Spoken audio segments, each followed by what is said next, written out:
जिंदाबाद जिंदाबाद चमन प्रसाद जिंदाबाद जिंदाबाद जिंदाबाद जीतेगा वो जीतेगा चमन प्रसाद जीतेगा वो जीतेगा चमन प्रसाद जिंदाबाद मोदी की जनता जिंदाबाद मोदी की जनता जिंदाबाद।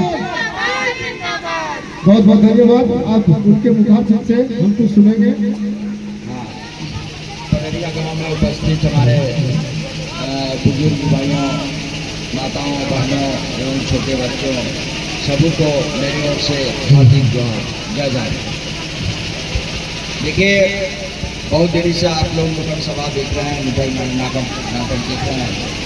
नुक्कड़ नाटक के सारांश यही है कि हमारे यहाँ शिक्षा की कमी है, शिक्षा की व्यवस्था उतना सुदृढ़ नहीं है, हॉस्पिटल की कमी है, डॉक्टर की कमी है, यहाँ मशीनरी की कमी है। जो जांच होता है, जो सही जांच होना चाहिए, वो मशीन नहीं है। और हमारे प्रतिनिधि जीतते हैं, उन लोगों का कोई ध्यान इस पर नहीं रहता।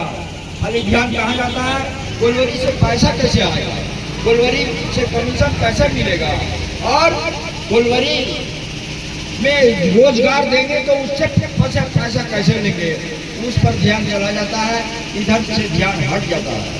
तो मैं कहना चाहता हूँ कि मैं आज से नहीं, 40 वर्षों से झारखंड मुक्ति मोर्चा में रह के और मैं झारखंड की सेवा किया हूँ। झारखंड के हर एक कोना में, चाहे जहाँ भी हो, पिपरवार हो या चरही मांडू हो या पटना का बेली रोड हो, मैंने हर एक जगह आंदोलन किया है। झारखंड के पिपरवार के रेलवे साइडिंग में पटरी के आगे कोयला जमा कर आग लगा के, और ठंडा के मौसम में रात भर झंडा गाड़ के बैठने का काम किया है। और इतना ही नहीं, पटना का जब बेली रोड जाम करना था, यहाँ से 4 ट्रक आदमी जमगढ़ा में पकड़े ट्रक को, और दूसरे ट्रक से डीजल निकाल करके उसमें डाल के भर के और पटना लेके गए। जाते समय रास्ते में पैसा नहीं था हम लोग के पास, तो क्या किए, ट्रक बस को रोक के और उससे चंदा लेकर के इकट्ठा किया, और उसके बाद सत्तू खरीदा 4 बोरा, और एक बोरा सबको सत्तू दिया, नमक दिया और प्याज और मिर्चाई दिया, और बोले कि चलो अब आने जाने भर हम लोग को पैसा नहीं घटेगा खाने पीने के लिए। और जाकर के पटना के बेली रोड को जाम किया एकदम कि झारखंड राज्य अलग करो, झारखंड राज्य अलग करो, ऐसा नारा लगाते हुए। तब बिहार सरकार को पता चला कि झारखंड के लोगों को अलग राज्य चाहिए, तब अलग राज्य मिला। ऐसे नहीं मिला है, बहुत संघर्ष के बाद मिला है। तो अभी जो मंत्री हैं, जो विधायक हैं, वो कोई आंदोलन किया हुआ आदमी नहीं है। सब क्या है, उनके पिताजी लोग, किसी के पिताजी की है, किसी के खानदान में किया है, लेकिन वो लोग आंदोलन से जुड़ा हुआ नहीं है।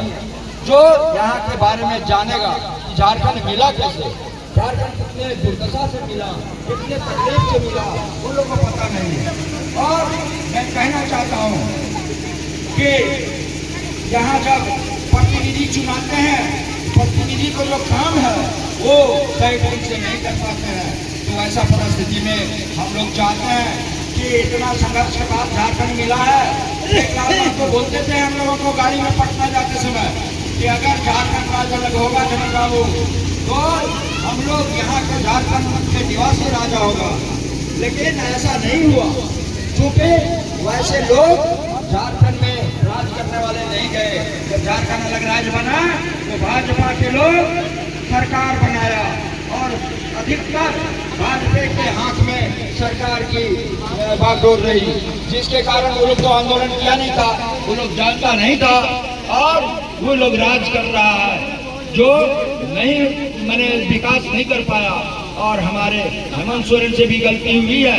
हम लोग भाषण में बोलते थे कि जब हमारा सरकार बनेगा तो घर मजरूआ जमीन को रायती के जैसा रसीद कटेगा, और रायती के जैसा खरीद बिक्री होगा, उसको सही ढंग से हम लोग गांव घर में जाकर के कर्मचारी से करवाएंगे।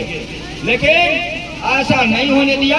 कंपनी खरीद लिया मंत्रियों को और मंत्री लोग बिक गए, जिसके कारण झारखंड बेहाल रहा। यहाँ खास करके हजारीबाग जिला बेहाल है। चूंकि सर्वे हुआ, लेकिन सर्वे को मान्यता अभी तक नहीं होने दे रहा है, सर्वे को अप्रूवल नहीं दे रहा है, जिसके कारण विधायक भी बात को नहीं उठाती है कि सर्वे को अप्रूवल दिया जाए। डीसी के पास नहीं बोलती है, अगर बोले तो सब कुछ हो सकता है, लेकिन नहीं बोलती है। तो वैसा परिस्थिति में हम लोग चाहते हैं कि ऐसा हिम्मतगर आदमी खड़ा हो और जीते, जो कुछ कर सके झारखंड के लिए। भले इस बार हम नहीं कर सकेंगे, ठीक है, नहीं जीत पाएंगे, ठीक है, लेकिन मेरा प्रयास रहेगा कि 5 साल में एक घर को रोजगार से जोड़ देंगे, एक नौजवान को जोड़ देंगे। मेरे पास ऐसा साधन है, हमने ढूंढ लिया है, तब राजनीति में उतरा है कि हम सबको जोड़ सकते हैं, रोजगार दे सकते हैं। मैंने 20,000 से लेके 1 लाख रुपया महीना तक कमा सकता है आदमी, जो मेहनत करेगा। और पूंजी भी घर से लगाने की आवश्यकता नहीं है, ना जो पूंजी देंगे सो वापस करने का भी है, लेकिन उसको बढ़ाने का है, उसको पूंजी को आगे बढ़ाने का है। ये नहीं कि दे दिए और दारू पी के सूझ गया या पैसा को बर्बाद कर दिया, जहाँ तहाँ लगा दिया। जिस काम के लिए दिया जाएगा तो उस काम को करके आगे बढ़ाएगा। उसको बेचने के लिए मार्केट की आवश्यकता नहीं पड़ेगी, कंपनी खुद आके माल भी देगा वही बनाने के लिए और खरीद के भी ले जाएगा वही, आपको मुनाफा देगा। जितना मुनाफा होगा आपको देगा और महंगा रेट में खरीदेगा। ये नहीं कि आपको यहाँ के कूड़ा के भाव में खरीदेगा जैसे बाजार में बिकता है, वैसे वो अच्छा रेट में खरीदेगा, वो विदेश सप्लाई करेगा, माल को एक्सपोर्ट करेगा। तो वैसी परिस्थिति में हम वैसा वैसा बाजार ढूंढ के, वैसा वैसे कंपनी को ढूंढ के कब हम उतरे हैं राजनीति में। फिर से बीच में हम थोड़ा सा ढीला कर दिया था, लेकिन फिर देखे कि अब करना पड़ेगा, तब हम शुरू किए हैं। साथियों, आप लोगों से मेरा आग्रह है, विनती है कि आप लोग हमको सहयोग करेंगे, थोड़ा हिम्मत मिलेगा। नहीं सहयोग करेंगे तो भी हम काम करते रहेंगे, फिर 5 साल बिगड़ के काम करेंगे, उसके बाद फिर आएंगे वोट मांगने के लिए। जय हिंद, जय झारखंड, जय भारत।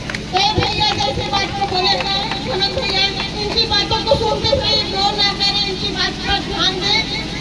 आपके हमदर्द है, आपके दुख को सुनने वाले हैं और हारने और जीतने की परवाह न करते हुए आपका साथ दिखाने वाले हैं। आप लोग ऐसे व्यक्ति का, ऐसे प्रत्याशी का चुनाव करें जो आपका सुख का साथी हो, आपके हर अरमानों को पूरा करे।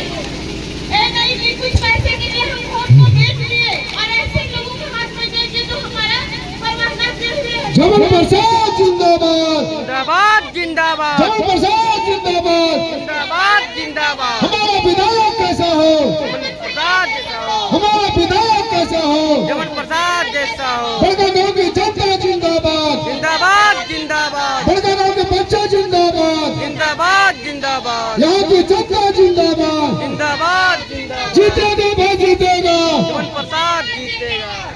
और आप सभी से निवेदन है कि आप 19 नंबर पर बटन दबाकर पुराना टीवी यानी कि टेलीविजन पर अधिक से अधिक मत दें और हमारे जमन प्रसाद भैया को हाथों को मजबूत करें, ताकि ये विधानसभा जीत कर आए और उसमें आपकी आवाज को विधानसभा तक ले जाए। इसी